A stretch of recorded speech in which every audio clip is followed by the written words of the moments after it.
दोस्तों नमस्कार, बहुत स्वागत आपका चौकस भारत में। मैं आपका दोस्त ब्रजेंद्र। भाई, सुप्रीम कोर्ट के आदेश पर प्रश्न चिन्ह खड़ा हो रहा है। ये प्रश्न चिन्ह एक मुद्दा है आरक्षण में आरक्षण, यानी क्रीमी लेयर के बात पर, जहां एक तरफ सुप्रीम कोर्ट के आदेश पर प्रश्न खड़े किए जा रहे हैं, वहीं अपने ही पार्टी के जो घटक दल हैं वो अब आमने सामने खड़े हो गए हैं। जी हाँ, चिराग पासवान और जीतन राम मांझी दोनों एनडीए के घटक दल हैं और दोनों इस मसले पर, इस मुद्दे पर आमने सामने हैं। कई सवाल हैं इस बाबत, कई मुद्दे हैं इस बाबत, लेकिन इन मुद्दों को जानना इसलिए भी जरूरी है कि आखिर चिराग पासवान इसका विरोध क्यों कर रहे हैं, वहीं जीतन राम मांझी इसका सपोर्ट क्यों करते नजर आ रहे हैं। इस बाबत आज हमें लोजपा रामविलास पार्टी में और हमारे साथ आज इसी बाबत बातचीत करने के लिए संजय पासवान जी हैं, प्रदेश हैं लोजपा रामविलास के। संजय जी, बड़ा मुश्किल हो रहा है ये समझ पाना कि एक ही घर में जो दो लोग हैं, एक ही मुद्दे पर दोनों में द्वंद्व है, दोनों में रार है। क्या लग रहा है आपको? देखिए, हमारे नेता आदरणीय श्री चिराग पासवान जी शुरू से सभी समाज के लिए लड़ाई लड़ते आ रहे हैं। उससे पहले भी हमारे दिवंगत नेता पद्म भूषण स्वर्गीय रामविलास पासवान जी उसी आंदोलन के गर्भ से आए हैं। आज सुप्रीम कोर्ट के जो फैसले आए हैं उससे ना तो पार्टी ना हमारे नेता उस फैसले से सहमत है। अब इसमें कुछ लोग कूद गए हैं, इस स्वार्थ की राजनीति करते हैं। हम कहना चाहते हैं कि ये सदियों से चला आ रहा है। आर्थिक आधार पर अलग आरक्षण हम लोग को नहीं मिला। आज भी हम लोग मंदिर मस्जिद में जाते हैं जी। देश के बहुत बड़े बड़े महानुभाव गए हैं, खुद मांझी जी मुख्यमंत्री रहते हुए गए थे, मंदिर को धोया गया था। किस आधार पर आप समर्थन कर रहे हैं? आप खुद इसके पीड़ा से पीड़ित हैं और जब आप सवाल उठाते हैं तो सबसे पहले तो आपको आरक्षण छोड़ देना चाहिए।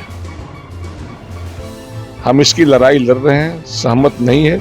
हमारे नेता ने कहा है कि पूर्ण याचिका दायर करेंगे और हम लोग का भी मांग है कि सुप्रीम कोर्ट पूर्ण विचार करके इस फैसले पर पुनः विचार करें। भारतीय जनता पार्टी का क्या पक्ष है इसमें?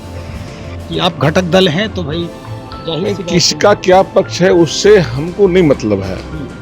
हम इसकी लड़ाई लड़ते हैं, अपने समाज के हकूक की लड़ाई लड़ते आ रहे हैं। हमारे नेता आदरणीय श्री चिराग रामविलास पासवान जी ने कहा था हम उस घर में दिया जलाने चले जहाँ सदियों से अंधेरा है।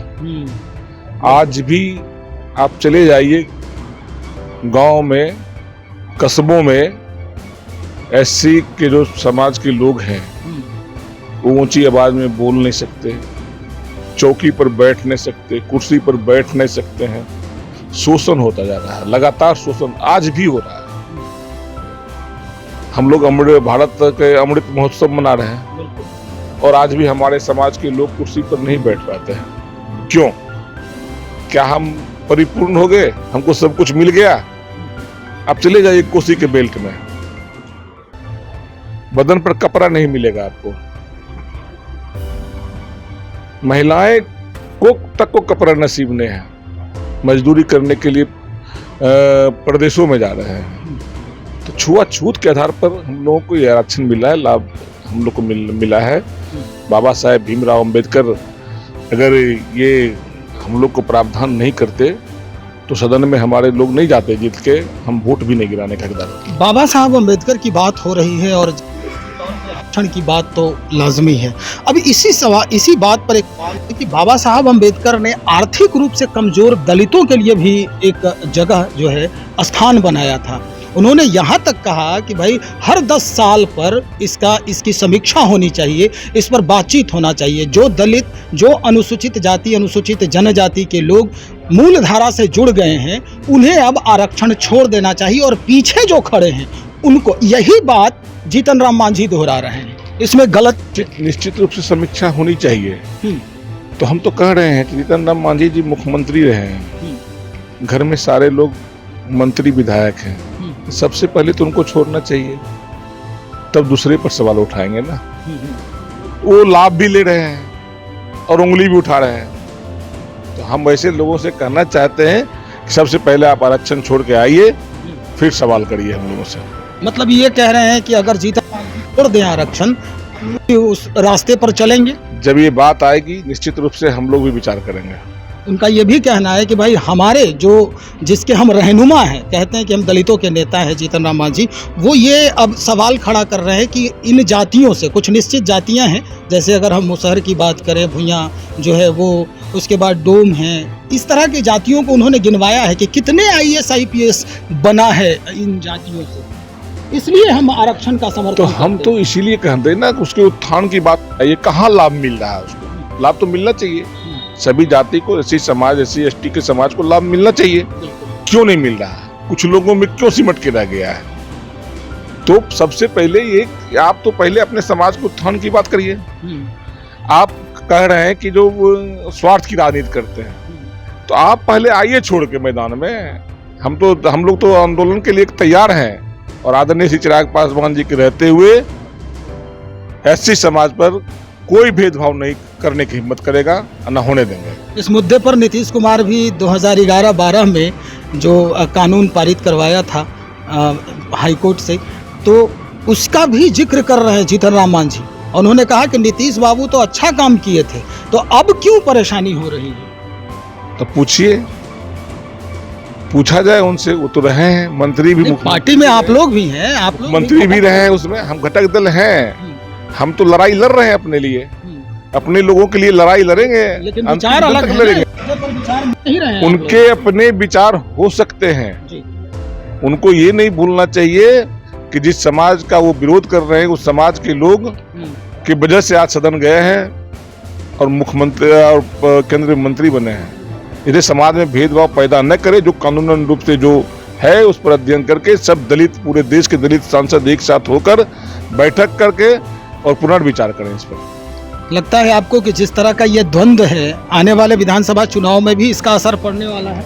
नहीं, देखिए, ये चुनाव आएगा तो हम लोग विचार करेंगे। सबसे पहले तो हम कहते हैं जो वर्तमान में देश जल रहा है, आज इस पूरे देश में इस मामले को लेकर आक्रोश है, समाज में आक्रोश है, समाज कई तरह के आंदोलन की तैयारी कर रहा है। पहले तो उसको रुकना चाहिए ना। किस तरह की तैयारी हो रही है? अब पिछले बार देखे होंगे 2 अप्रैल का तैयारी जी, उसी तरह की तैयारी आज समाज में लोग कर रहे हैं, और पुनः इस पर पुनर्विचार नहीं किया जाएगा तो फिर बहुत बड़ा आंदोलन होगा। आपको याद होगा कि हमारे नेता, दिवंगत नेता स्वर्गीय रामविलास पासवान जी ने रीट याचिका दायर करके और इस मामले को रोका गया था, उनकी बातों को माना गया था। आज हम फिर से कह रहे हैं कि जितने भी दलित सांसद हैं, मंत्री हैं, एक साथ होकर इस पर पुनर्याचिका दायर करके पहले इस मामले को रोका जाए। विधानसभा पे असर नहीं पड़ेगा? विधानसभा पे कोई असर नहीं पड़ेगा, सब साथ मिलकर लड़ेंगे, सब मिलकर करेंगे, अपनी अपनी राजनीति करना छोड़ दें लोग। चलिए, बहुत शुक्रिया जानकारी देने के लिए। संजय पासवान जी बातचीत कर रहे थे। इस मसले तो होनी चाहिए, लेकिन विचार जनता के हित में हो, जो लोग इससे लाभ ले रहे हैं, इससे लाभान्वित हो रहे हैं, उनके हित में हो तो ज़्यादा बेहतर है। चुनाव की बात अगर करें तो चुनाव पर इसका कोई असर नहीं पड़ेगा, तब तक सारे लोग इसको मैटर जो है इसको सुलझाने में सक्षम हो जाएंगे। तो चलिए देखते हैं, और लोगों से बातचीत होगी हमारी, और फिर क्या कुछ बयान आता है वो हम आप तक पहुंचाएंगे। तब तक इंतजार करें, बने रहें हमारे साथ। बहुत शुक्रिया।